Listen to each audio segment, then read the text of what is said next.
Hi, my name is Dal, and just a little video to show you our response to COVID-19. I am the General Manager of the Vinnies Centre in Gundry Street, Newton. We're both a hub for the youth program, the Young Vinnies, and also a little food bank that caters for, say, about 500 families around the vicinity of the city. On a weekly basis, we used to put out probably about 120 food parcels for families.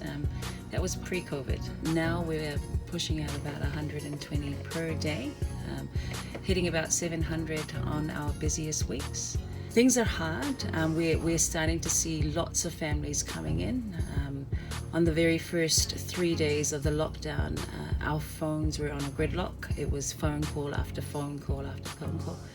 Quite quickly we had to try and set up a triage. There was one of us at the time, and then now we have a team of 4 who actually front the calls on a toll-free 0800 number. In addition to that, there's emails coming through. A lot of the families that are coming through are those affected by the loss of jobs. I mean, there's a lot of fear around the virus, and people needed to stay inside. Budget for food just goes out the window, so we understand that there's a subsidy out there as well, but a lot of that just covers accommodation. You know, the cost of accommodation here in Auckland is quite high, so people are choosing to forfeit food, and that's why we're starting to see more and more families come through. The sad thing is that not everybody's coming through, and we're trying to really work hard to figure out how can we actually reach those who are invisible. People ask me what goes into these food packages. We ensure that there is healthy, nutritious, fresh produce, that there is protein, at least 2 to 3 kgs for a family of 4, hopefully some non-perishable items, some bread, milk. We're really grateful for the assistance of the Auckland City Mission and also Kiwi Harvest, who have been propping us up with extra supplies and pallets of perishable foods. And we're also really grateful for the assistance of Catholic Caring, who had given us a grant of $20,000. People are asking us, what does this cost on a weekly basis? If every food was valued at about $90 to $120 for a family, we're pushing at about 50k per week to access this, and this doesn't even include the costs of the operational side as well. One part of the whole program that we're really proud of and really moved about is all of these young people and young at heart that have come forward to give of their time and their skill. We put a call out, and then more and more young professionals started trickling through. Today we have a triage team. We're quite skilled. Administration hub, we're pretty skilled in that field too. We have an HR person who's keeping everyone safe in terms of their PPE gear. Another part of the program is that we're finding a lot of isolated elderly ringing in for support. Getting hundreds of calls from elderly people just simply wanting to connect in.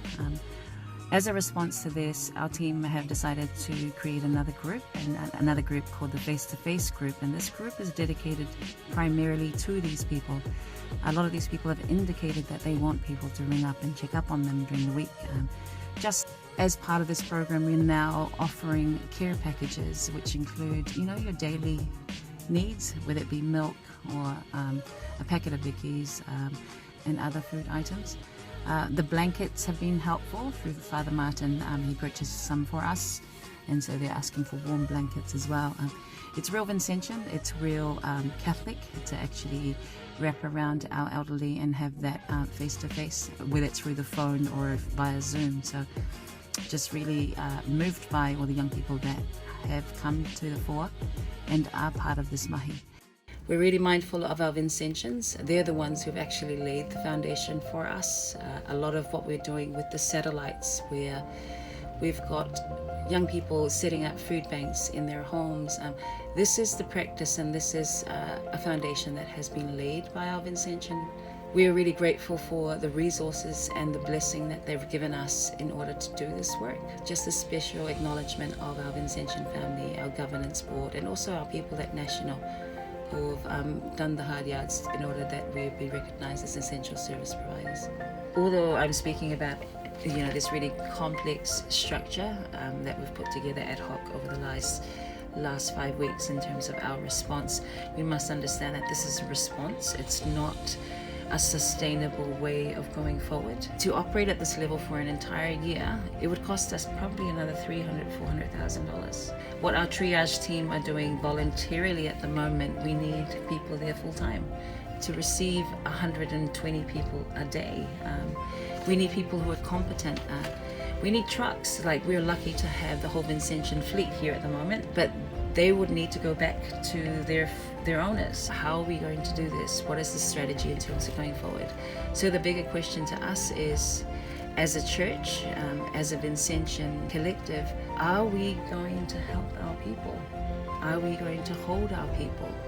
Are we going to provide them and their children the food that they need in order for them to transition over the next couple of months? And I personally think it's a no-brainer. This is our call. This is who we're called to be. This is our mahi, and the time is now, and the time is right. It's here now. So it would be harder to say no.